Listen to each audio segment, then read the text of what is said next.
I'm going to ruin one of the furry's most favorite movies of all time.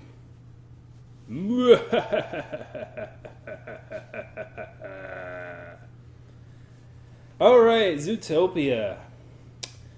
I did like Zootopia. It's a very great movie. It's actually one of my favorite animated ones for quite a few years now. I think since The Lion King. I like The Lion King too.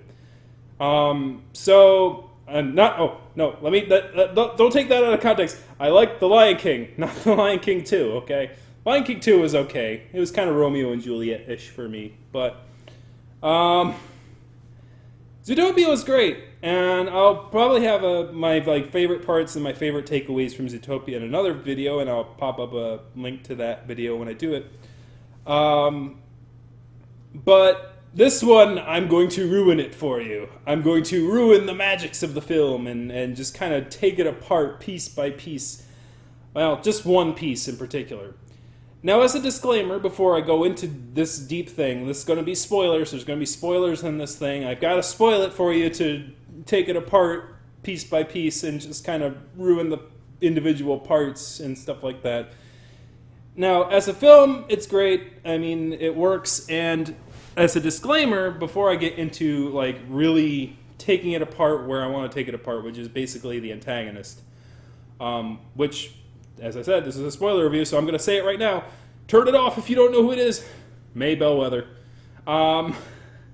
So, May Bellwether is the antagonist of this film. And as a writer, I don't see anyone else being able to be the antagonist of this film because of one particular thing about it. And this will probably be in my best part of the video, or best part about the film video, when I talk about Judy, because that's kind of one of the best parts of the film. I think revolves around the character of Judy Hopps and who she is, and kind of the message that comes away from the film with her. But I'll explain that in another video. But May Bellwether is definitely the antithesis of what Judy Hopps is. Judy Hopps, we learn, is a character that has high aspirations, high dreams. She has lofty goals that a lot of people don't believe that she can be successful in. And we kind of learn that May Bellwether sort of has also lofty goals and ambitions and wants to succeed. The difference being between Judy Hopps, and this is what makes them an antagonist versus a protagonist, or protagonist versus an antagonist, is that May Bellwether, will step upon the backs of individuals. She shows her character as somebody she doesn't care who gets hurt on her way to the top. She will step upon the backs of whoever it takes in order to acquire her dreams. Whereas Miss Hopps, she's if it means that, if me being a hero, me being seen as a hero, me being seen as this person means that I have to step upon the backs of other people in my society, I will let the title go. I will step away from it. And as I said, I'll go over that scene in a lot more detail in another video.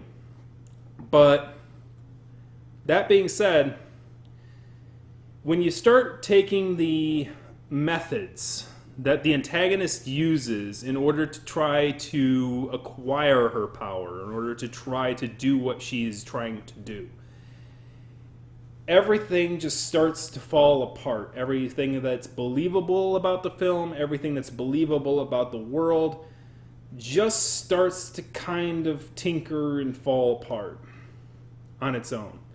There might be other explanations, which I'll jokingly get into and stuff like that, but there's a lot of reasons that things start to fall apart. Number one, when we first learned about the missing mammal cases, when Judy Hopps is getting her briefing and all the cops are getting their briefings, we learn that there are missing mammals out there and City Hall is right up my tail. Hold on a second.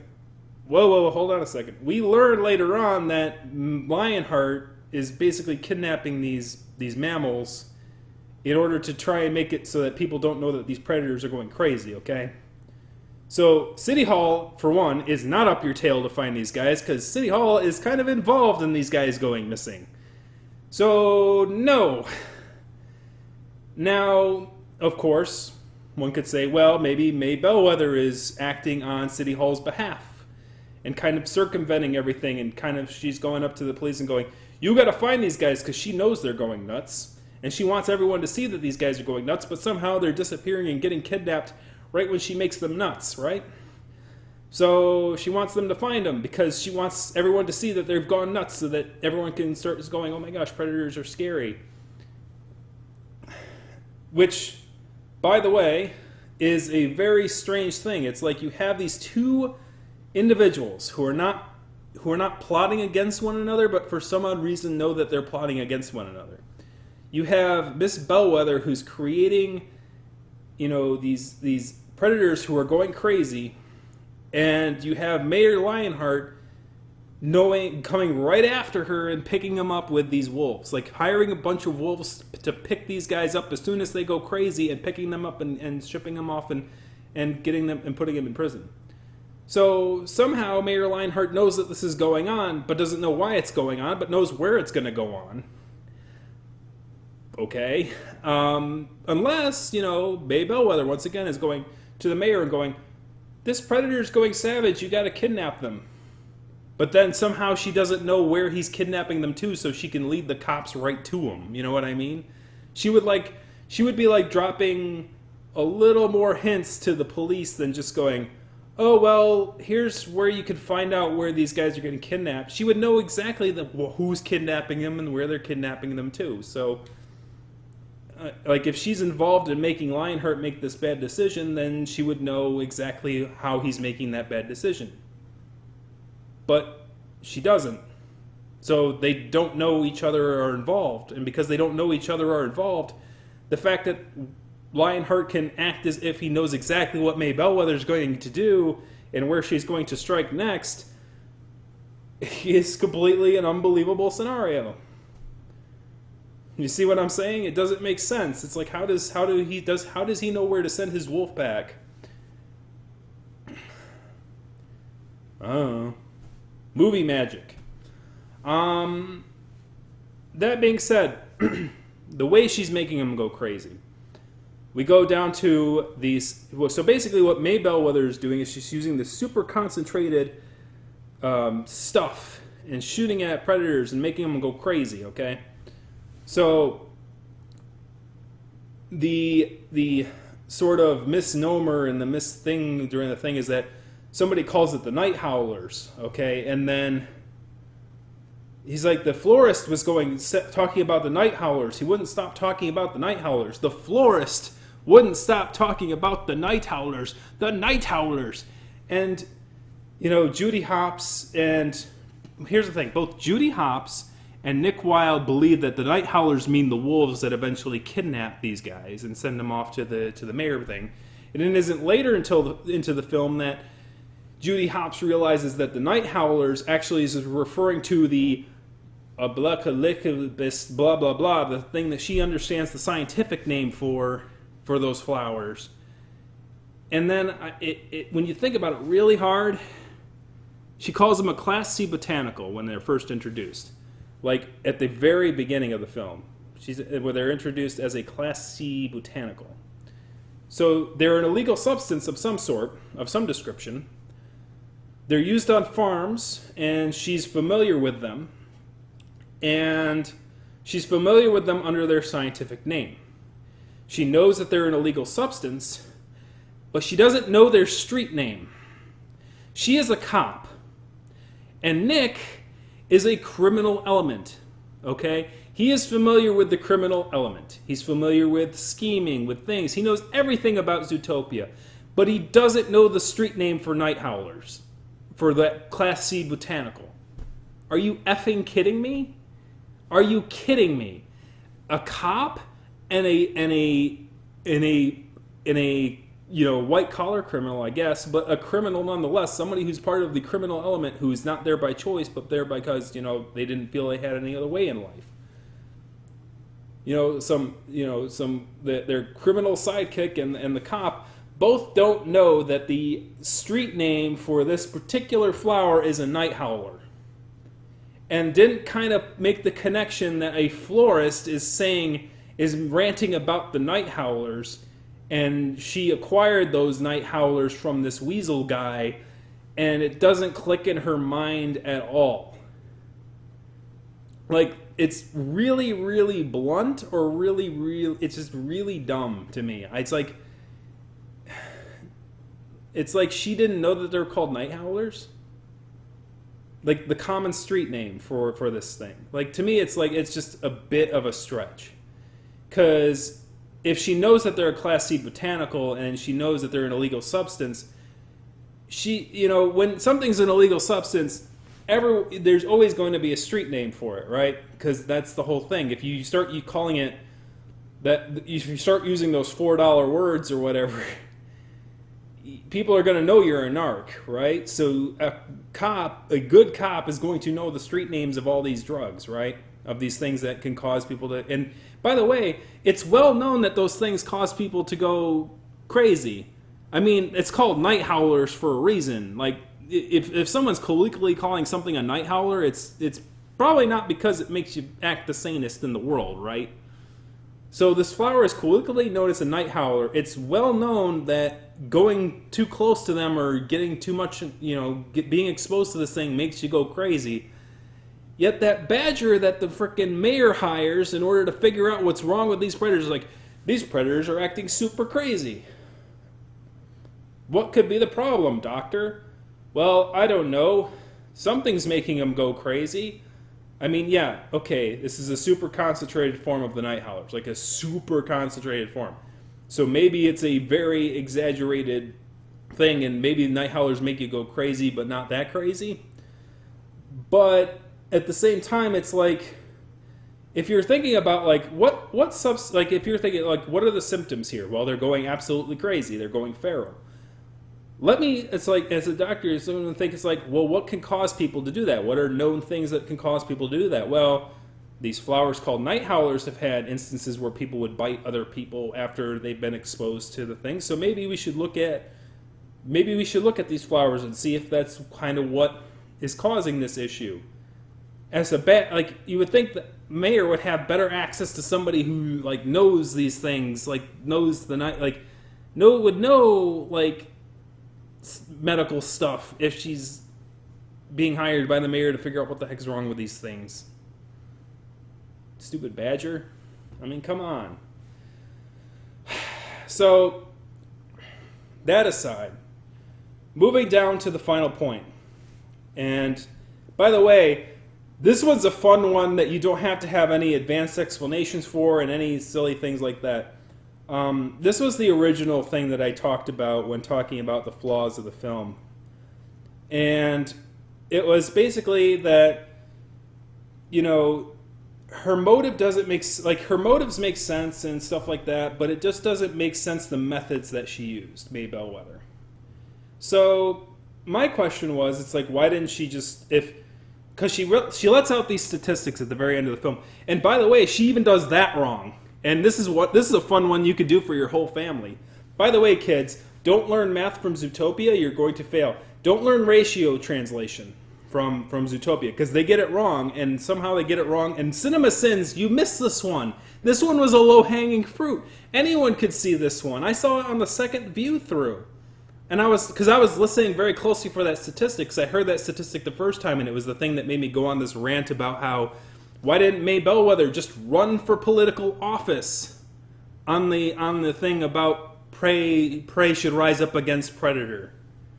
That prey should have better things in society than predators do, because they outnumber them 9 to 1.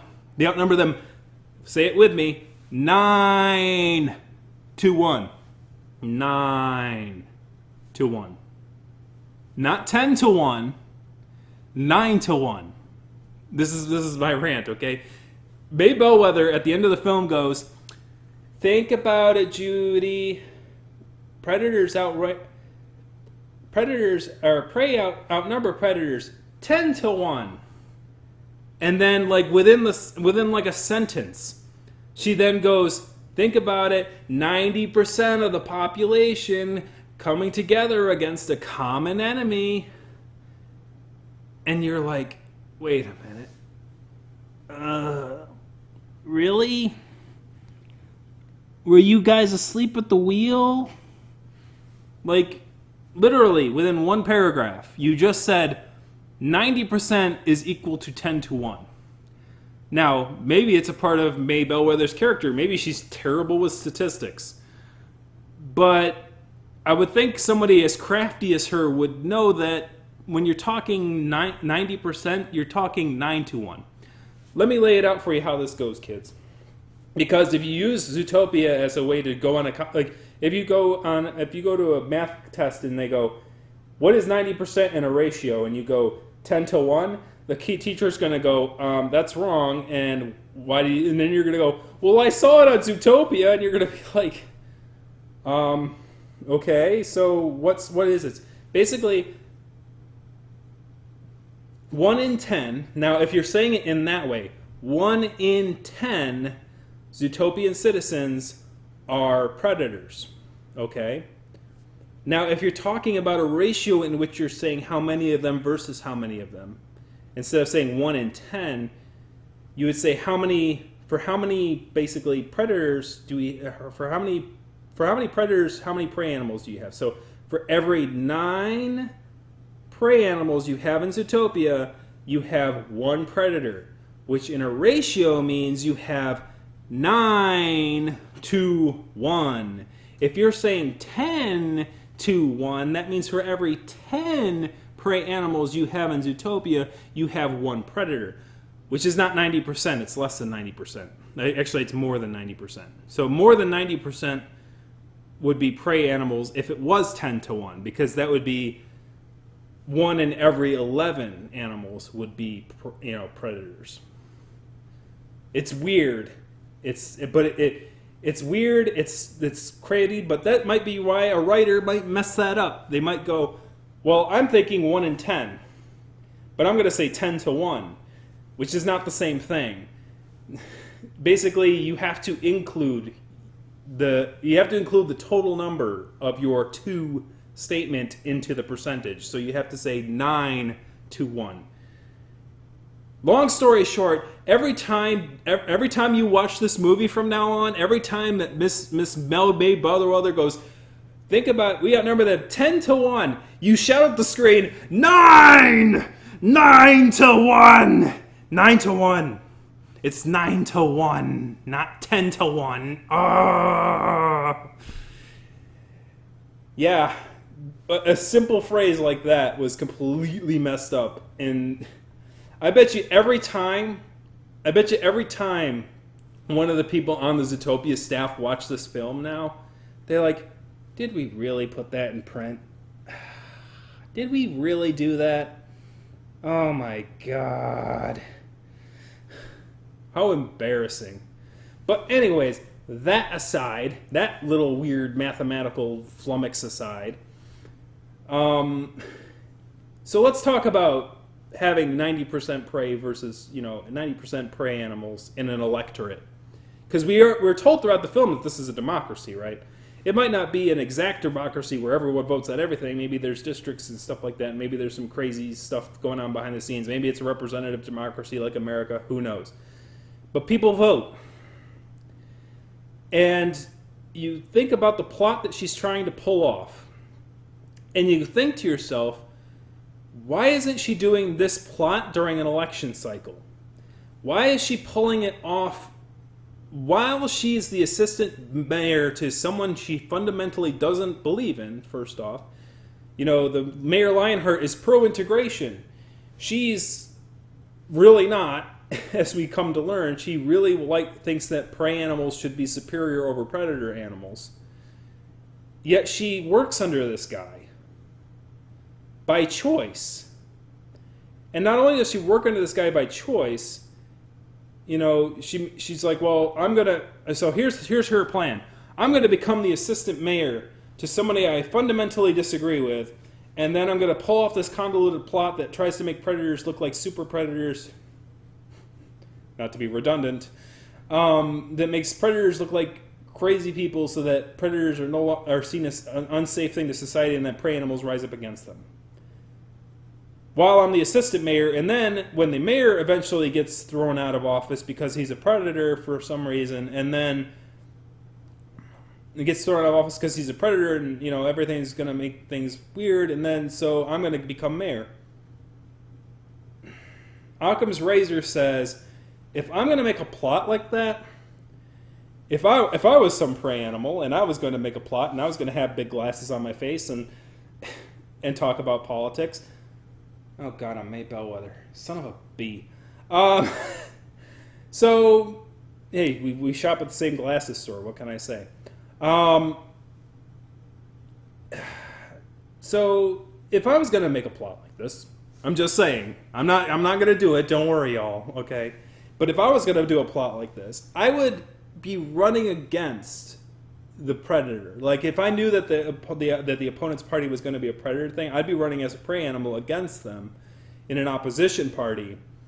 And there's got to be some sort of pro-prey thing, because society right now in Zootopia, has the systemic sort of dietism that would fundamentally mean that there's got to be a political party out there that sort of isn't really for all this whole like, oh, predators and preys are equals thing. That there's someone that's like, oh, predators, predators are seen as less than prey.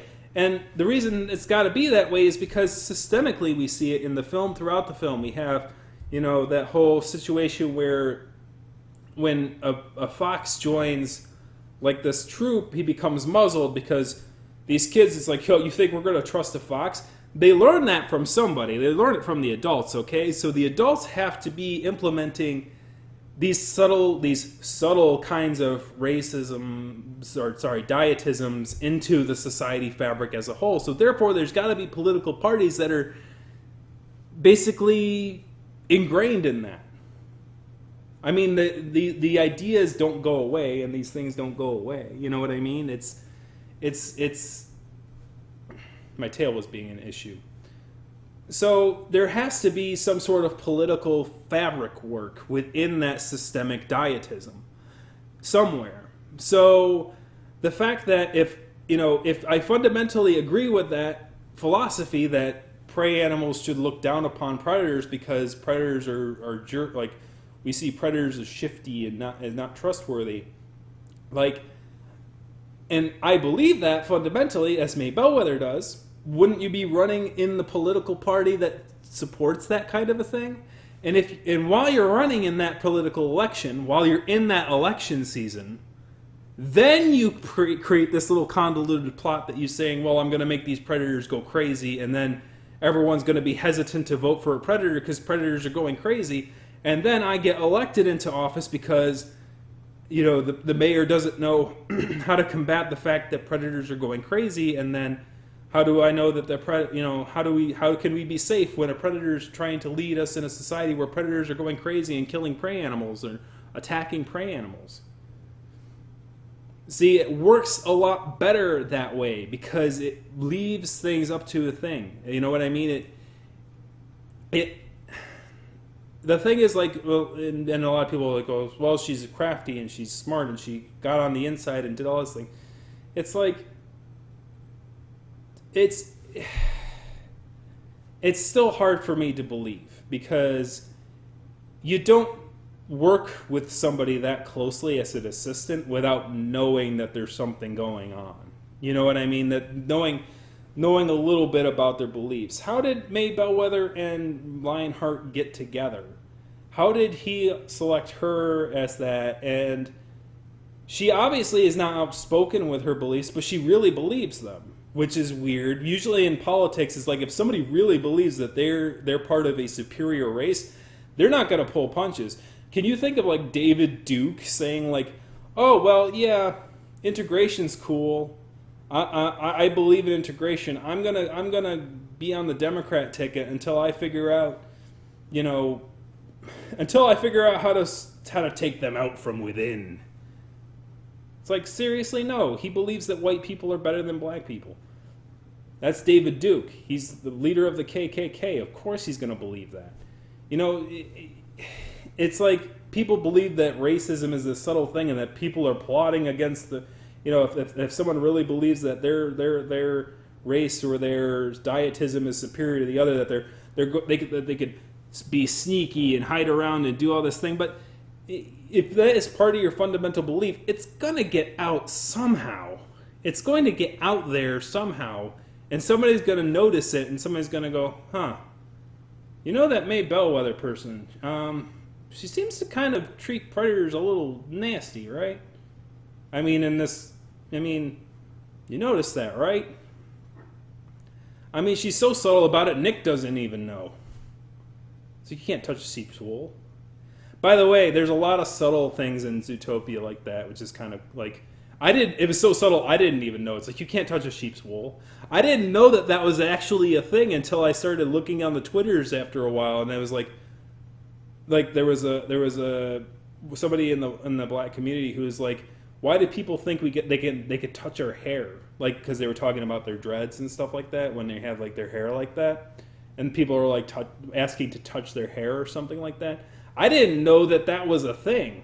I didn't know that they were actually poking at an actual thing with Nick Wilde going over her hair and going, it's like cotton candy, and she's like, stop it. Like, I didn't know that was actually imitating a complaint of in the real world, which it is apparently. That's how cool. That I guess that would go on to the positive side, but it's like the way that so basically in review, there are flaws in this film, and the ones that I see are usually hanging around the way that the villain's presented and the way that the villain's plot is utilized. It's a fun film, and I can't really see them changing it up and doing it any different without changing fundamental things about the film, and what's there is great. But as far as like people's understanding of politics and how it actually works, it to me kind of shows this fundamental problem of people not understanding how politics actually works. Because the thing, and this is the lesson I think should be taken from this, is that people like to try to do this whole thing where, well, there's conspiracies everywhere, and the only way evil can win is by doing these weird conspiracies in these things. Here's the fundamental thing about it. A lot of furries I know will compare Miss Bellwether to Donald Trump. And that is very much my point. If there are elements within the society which promote, fear of diversity, which promote, fear of integration, you do not need convoluted plots. She fundamentally has a crew even. She has a crew of individuals who pull off these convoluted plots for her in order to try to make predators look like crazy people, where she could use that same crew of people to run a political campaign. 90% of the electorate is prey animals, and a good chunk of that percentage of that electorate believe that predators are crazy, or believe that they should be superior to predators because their children behave and society acts in a way which is systemically dietist towards those predator individuals. So those elements exist. She doesn't have to do this weird conspiracy voodoo to do this. That's the scary thing about politics, right? It's not this weird voodoo here. It's up in the front. She could run for political office. She's very passionate about her beliefs. You hear, while she's very shy and she seems very shy and reserved, when she's talking about the things she really believes at the end of that film, she says it. She says it clear as day. She's well spoken. She's charismatic. And when she's talking about the stuff she actually believes in, she does that.